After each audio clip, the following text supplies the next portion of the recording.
Hey, it's a wonderful morning at the Huntington Library, and I'm sitting watching Ted go to work on a black pine. Let's see what he's doing.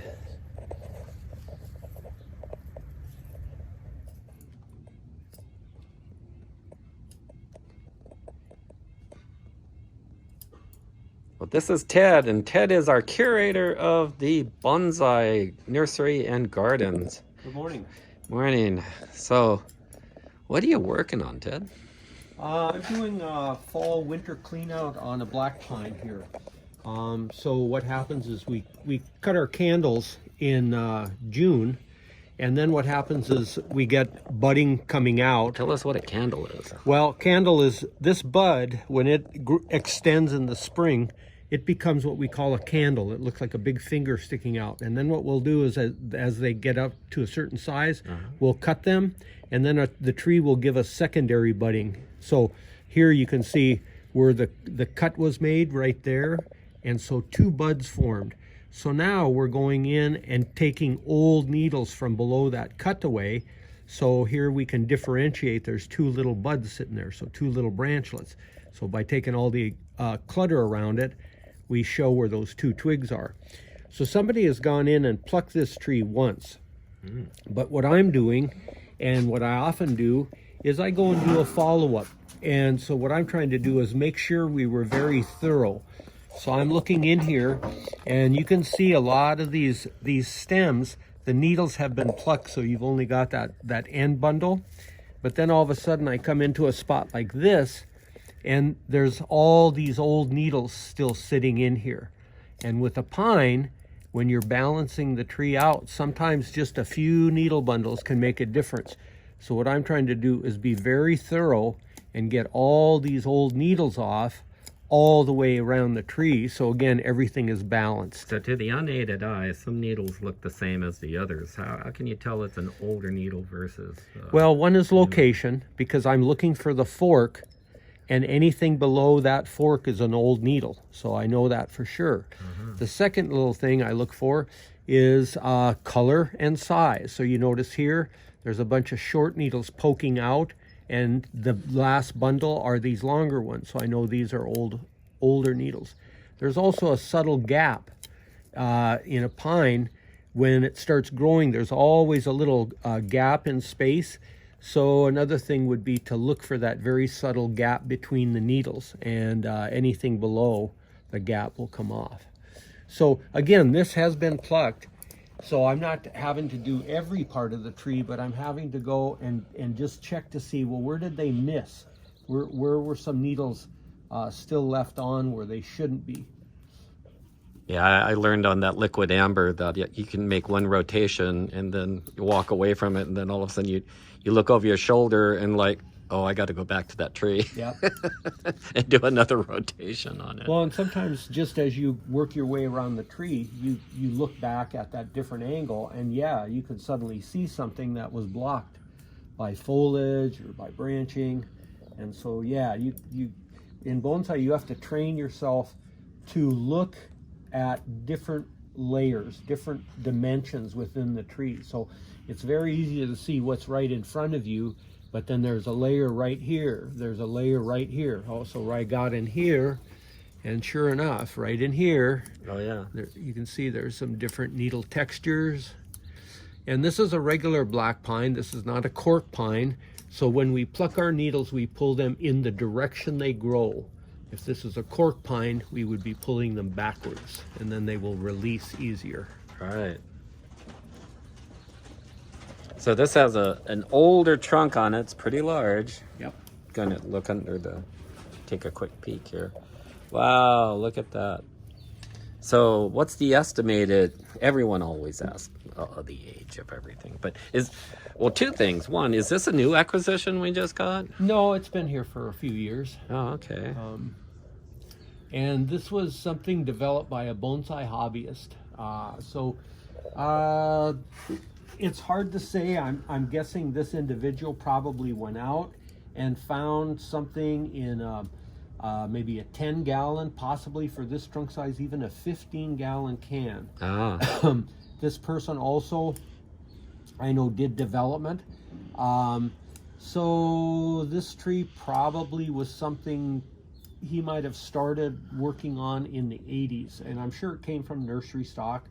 If you look in here, you can see the major trunk shop where taper was created, and not too bad an angle there. That ends up looking fairly decent. Yeah.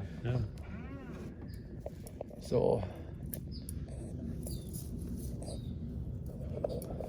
I think there's a whole section down here that really didn't get done. So I'm going to have to concentrate a little bit more on this one area, and again, just work my way out through the layers. All right, you get into that bonsai zen zone, and we'll just sit back and watch the master at work.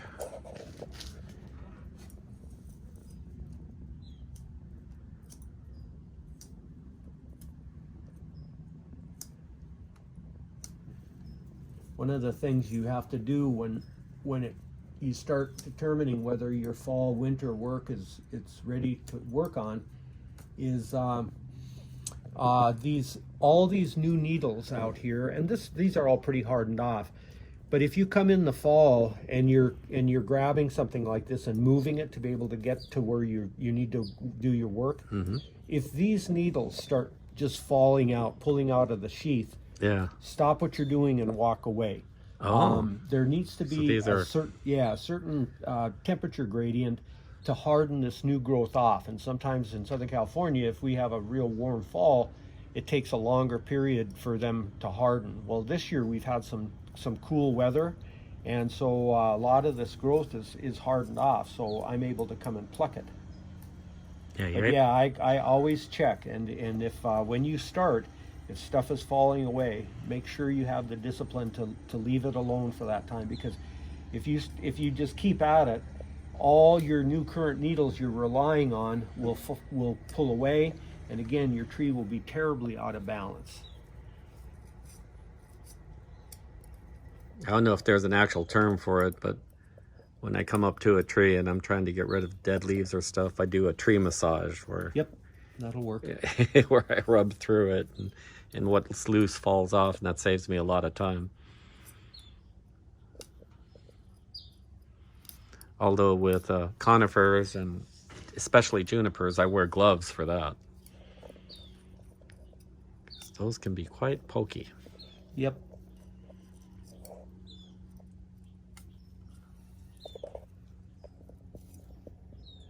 Another thing when you're working on trees,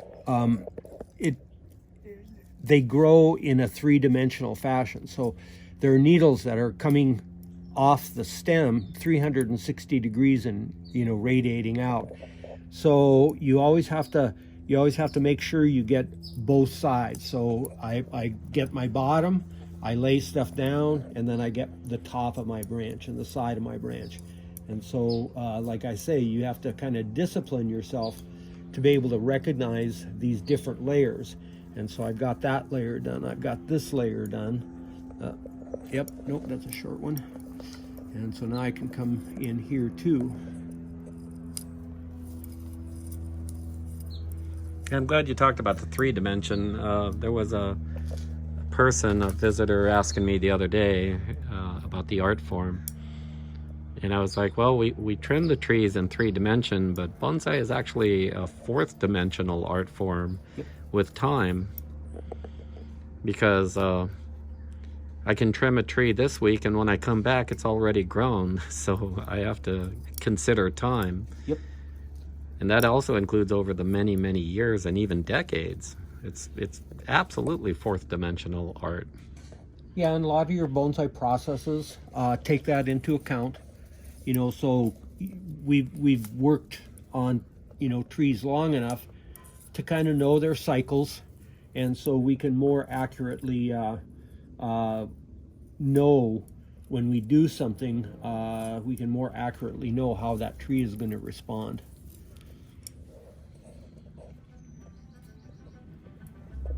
Oh my gosh, ain't that exciting? I mean, there's so much knowledge Ted has in bonsai, and he has classes in June and October where if you attend the class, you can qualify to become a bonsai volunteer artist here.